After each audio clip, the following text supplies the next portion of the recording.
ubuzima buragenda butamabona niyambariye nawe bogare murabona mwebwe se aho ngaho iwanyu bimeze bite iwanyu birimo biragenda gake aho ngaho iwanyu ibintu birimo biragenda bino biri ku murongo gake biri ku murongo bimaze nabi faranga kari kubura izuba naryo rimeze nabi sinzi ukuntu bimeze nanone kuri iki gicamunsi ngarukanye amakuru nabwo ati buri munsi muzajya mwumva amakuru mutigeze mwumva handi muzajya mubona ibyo mutabonye handi none inkuru mbazaniye ni inkuru nyuma yuko Sekafa Kagame Cup irangire nyuma yuko Rayon Day irangiye nyuma yuko reka mbabwire yuko ese mwere muzi ibiganiro biri hagati ya Ruboneka na Rayon Sport aho bigeze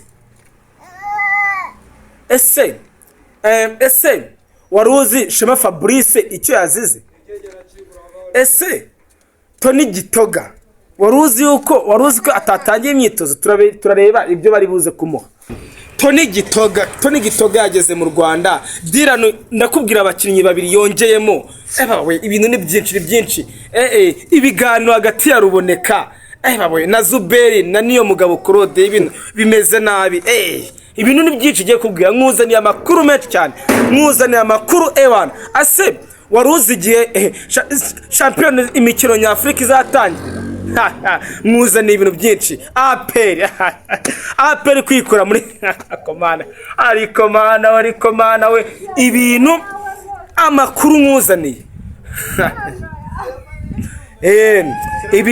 ibintu bimeze neza kabisa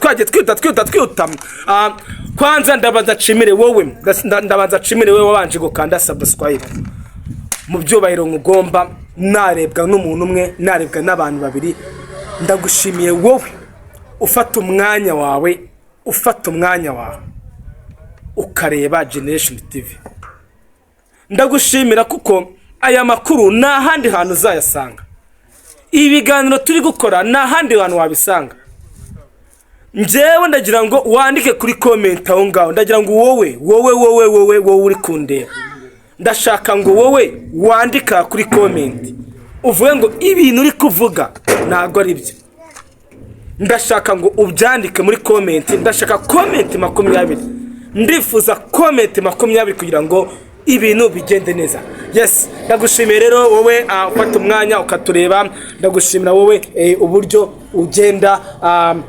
ukurikirana ibikorwa bya Generation TV yaman twamanutse cyane twihuta ubushize nibwo nababwiye kuri uyu mugabo Shema Fabrice uyu mugabo bita Shema Fabrice rwose yamaze ikintu cyari kuri Shema Fabrice hari abantu bagiye bamunaniza nago turi bubijyemo neza cyane ibintu by'ubuyobozi nago twabijyamo neza cyane ariko uyu perezida wa Ferwafa yagiye ananizwa uko mbibona yagiye ananizwa n'abandi bayobozi bagenzi be nababwiye ngo nago turi rubyinjiremo cyane kuko byakurura impaka nyinshi ariko ikihari ni kimwe nuko Shema Fabrice yaniyambaje na ministri wa sport aramubwira ati mfite ikibazo iki niki bigaragaye ko ministeri ya sport ikwiye kureba kino kibazo cya Shema Fabrice eje bundi nibwo nababwiye kuyobozi bwa Shema Fabrice uburyo yari umuyobozi mwiza uburyo ibyo akora ese waruzi ko Shema Fabrice twatwaye FIFA series mu buyobozi bwe ibihembo byagiye bizamuka mu buyobozi bwe imyitwarire y'abasifuzi yagiye igarukwaho abasifuzi bongerwa amafaranga mu rwego rwo kugira ngo bya match yateguwe birekere Shema Fabrice ni umuntu icyo ndi kuvuga ni kimwe uyu muyobozi ni umuyobozi ibyo ari gukora arabikora kinyamupira ahubwo niba ari abandi bayobozi bagenzi bashaka kumuraniza nimba ari abandi bayobozi bagenzi bashaka batumvikana nawe nago nabijyamo ariko ngewe ku giti cyanjye njyewe ku giti cyanjye icyo nakifuje Shema Fabrice ndakwinginze ugaruke, ndakwinginze njyewe ugaruke ku giti cyanjye no kuntu mbibona nari biryabo sheke itazigamiye ntago aribwo bwa mbere yatangwa, ntago ari nabwo bwa kabiri yatangwa, ntago sheke itazigamiye aricyo kintu waziza umuntu wamuhanisha ikindi kintu, ariko sheke itazigamiye ni ibintu bibaho urumva narindi kosa rwose, yego wenda sheke itazigamiye ariko ni ibintu biraho nyine nyine ariko nyine ntago tubigira ibintu birenze cyane, ariko Shema Fabrice turamusaba kuba yagaruka mu kazi, wenda turabimusabira kandi nta kintu atwaye. Shema Fabrice yabaye asimbuwe na n'uyu mudamu bita Gasarabwe Claudine, yarawe byibura asimbuwe n'uwo bita Gasarabwe Claudine niwe wasimbuye niwe ubaye usimbuye uwo bita Shema Fabrice ku buyobozi bwa Ferwafa yamana. Tayari ikipe izakina na Rayon Sport ku munsi wo kumurika imyenda, ku munsi wo kumurika igikombe. Tayari ikipe irabonetse. Iyi kipe ni ikipe ngiye kukubwira neza nitonze. Iyi ni ikipe iherutse gutsindwa ejo bundi, na APR, ariko usibye ko n'ibyo bitego bitavuzweho rumwe. Iyi ni ikipe ituruka mu gihugu cya Kenya. Iyi ni ikipe tayari rwose Rayon Sport yamaze kuba rwose yakwitireka. Ni ikipe bita Matare United. Ni ikipe urebye, ni ikipe muri shampiyona yabaye nk'iya 9 nk'iya 8, ariko Matare United bidasubirwaho nuko igomba kuba yakina na Rayon Sport ku cyumweru. Ku cyumweru rwose Matare United nayo imeze neza, kandi ngo twinjiye rwose muri Rayon rwose nta bintu byinshi.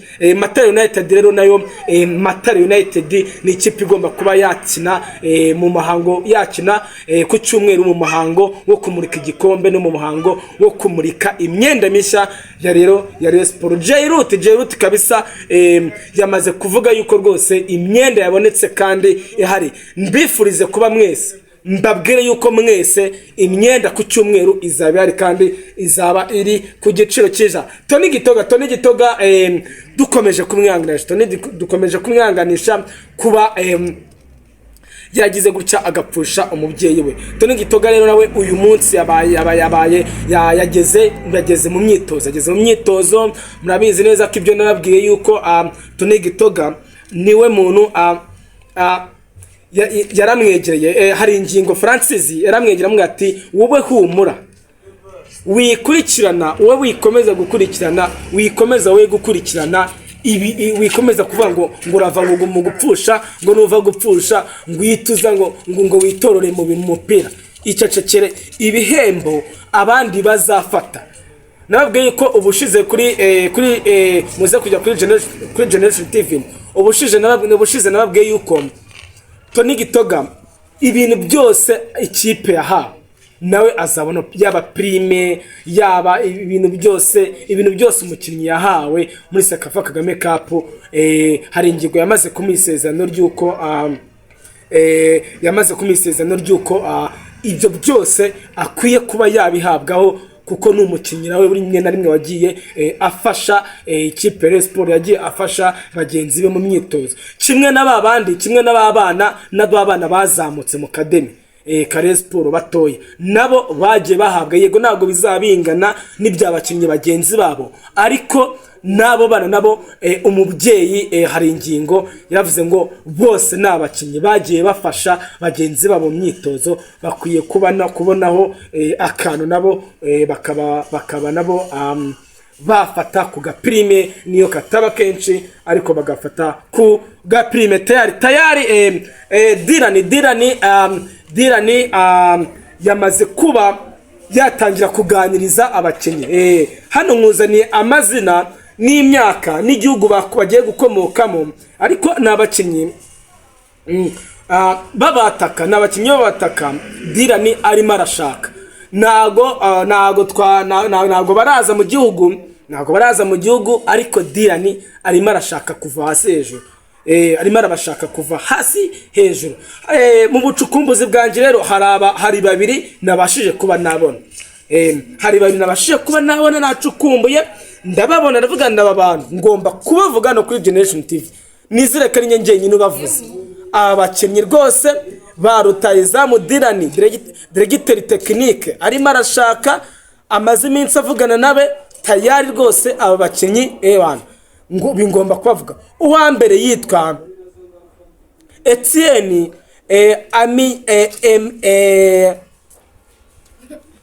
Etienne Emenyido bamwita Etienne Amenyido agetse amazina yabo nyine agenda ariko mwebwe mwumve ko ari Etienne Emenyido Etienne Emenyido ni umusore w'imyaka 28 ni umusore w'imyaka 28 aturutse muri Togo Etienne uyu nguyu ni umusore ngo ugi gukina byata ni umusore ukomeye cyane arimo arakina icyiciro cya kabiri mu Budage mwabonye ko uyu Etienne nawe arimo aratekerezwaho nawe ariko ku rwego rwo hejuru cyane uyu wita Etienne Emenyido rwose bigaragare ko ibiganiro bye birimo birazamuka cyane undi uyu bamwita Yaho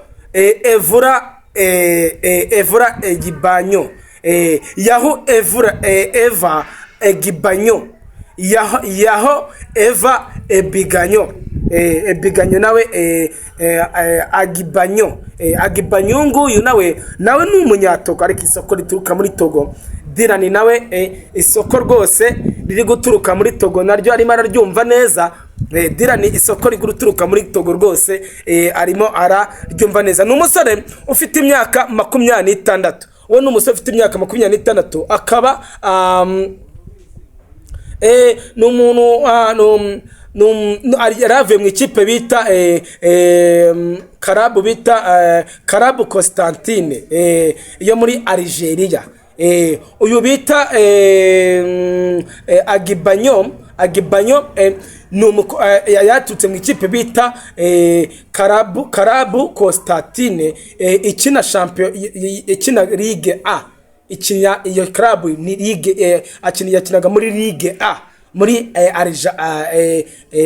Algeria yakinaga muri Ligue A muri no club nyine bita Club Constantine muri Ligue A urumva rero ko ibintu birimo bigenda neza gake muri rero nago byarangiriyeho nago birangiriraho Dylan reka tuvuga kuri Dylan ahubwo tujye kuri Murenzi Abudara ejo bundi nibwo yawushiye yuko ruboneka na Zuberi na niyo mugabo arimo aragenda avugana nabo yaravuze ngo ibi nzavugana nabo abakinnyi uko ari batatu nzavugana nabo cyane ruboneka na niyo mugabo uyu mugabo yavuze ko azavugana nabo namara kuvugana nabo ariko ku bushake bw'abafana urumva ko nta gitekerezo gira cyo kuba yavugana n'abafana n'aba bagabo bombi bavuye mu ikipe Sport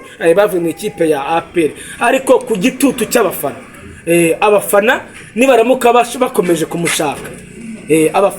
bakomeje kumushaka tayari ko byagenda kose aba bagabo bombi bazajya ku meza ibiganiro ariko uko byagenda kose ruboneka na niyo mugabo Claude n'abakinnyi ko byagenda kose uko byagenda kose bakwiye kuganirizwa na Rayon Sport Zuberi we wenda Zuberi we ni ibintu biranga ariko ruboneka ase ikibazo mbaza urabona ari wowe ruboneka na niyo mugabo Claude koko ari abakinnyi baberanye na Rayon Sport n'abakinnyi bakwiye kuba babonana na Rayon Sport koko bakaganira koko n'abakinnyi bayifasha muri iyi mikino ndashaka ngo nyandikira aho ngaho muri comment ikindi twaganira APR yatsinze yatsinze ikipe bita kipe bita Matare igitego kimwe ku busa, ariko iki gitego nacyo ntago cyavuzwe rumwe, nabyo baravuga yuko babibye ngo yari oruje. Ntago twakwinjira mu bya APR cyane, ntago twabyinjira muri APR cyane, ariko nayo APR nayo ikwiye kwinjiramo agafu ikagerageza nayo kareba ko ino mikino nyafurika ya CAF rwose yazayikina neza kabisa, ikiminjamo agafu gakomeza imyiteguro. Ikindi twavuga muri APR gatoya, tayari APR yamaze kwikura muri Super Coupe, ariko APR murimo murikura muri Super Coupe ngo bigende bite?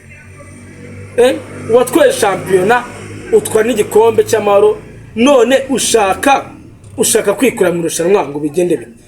Ariko amakuru numvishe hari ibiganiro hagati y'abayobozi ba APR n'ubuyobozi bwa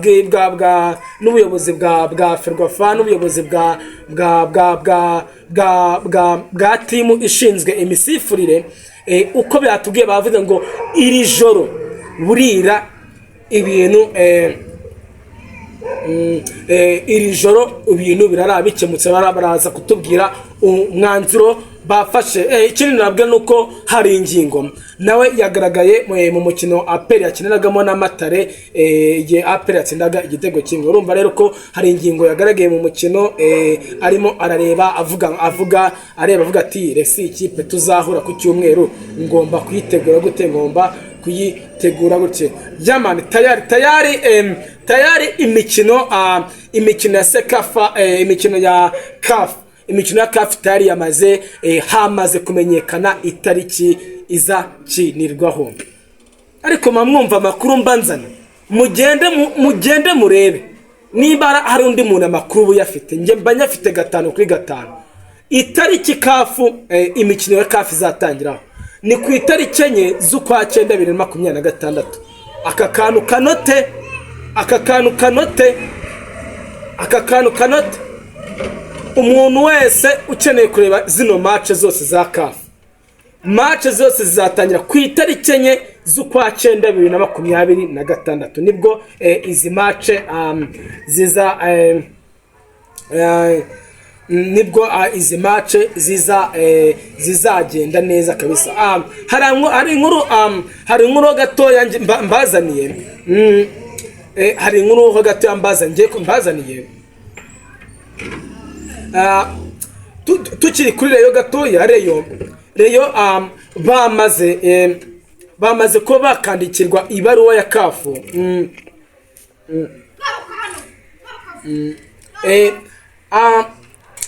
Ibaruwa ya CAF ya email, ibaruwa na email byose ni ibintu ntabwo bimeze kimwe, ariko ibaruwa ni impapuro, email ni ibintu by'ikoranabuhanga.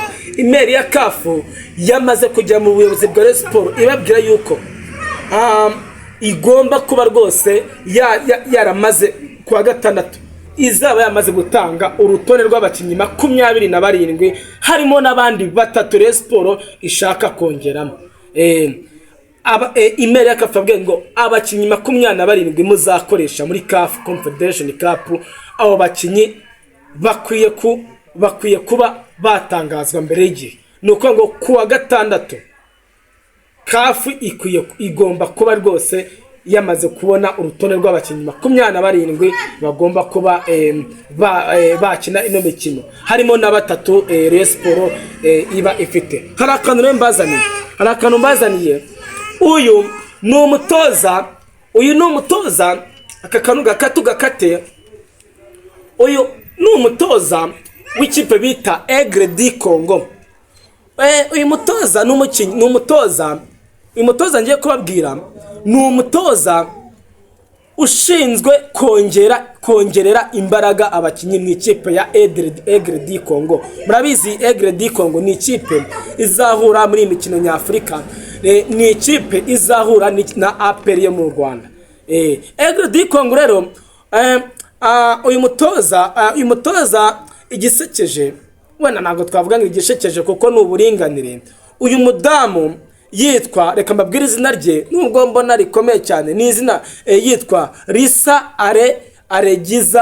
Alexandre Mayira, yitwa Lisa Alexandre Samia, Lisa Alexandre Samia.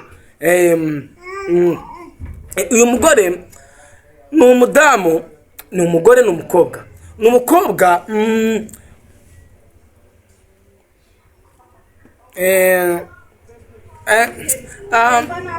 ni umugore. Icyo nari ndimo ndareba utuntu duke mvuga ni gakeya. Icyo mvuga, uyu mudamu ni umudamu ngo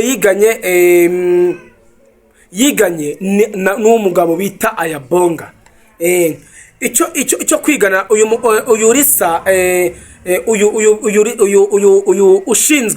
uyu mudamu ushinzwe kongerera abakinnyi, ushinzwe kongera imbaraga abakinnyi ba Aigle du Congo, yiganye na Ayabonga. Yaje gufata telefone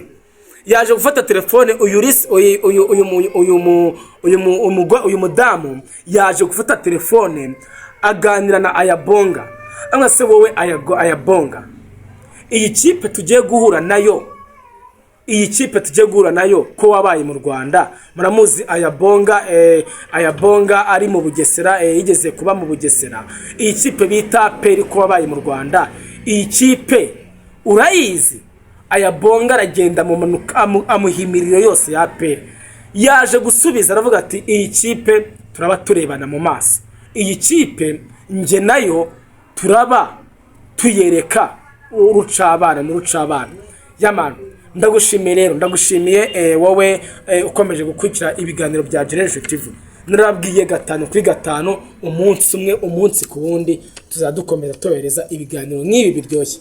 Murakoze cyane, ndabashimiye. Komeza ukande subscribe, komeza ukande like, ukande na share, kandi ndizira neza ko turimo turagenda neza. Imana barinde, ibamugisha. Ciao ciao.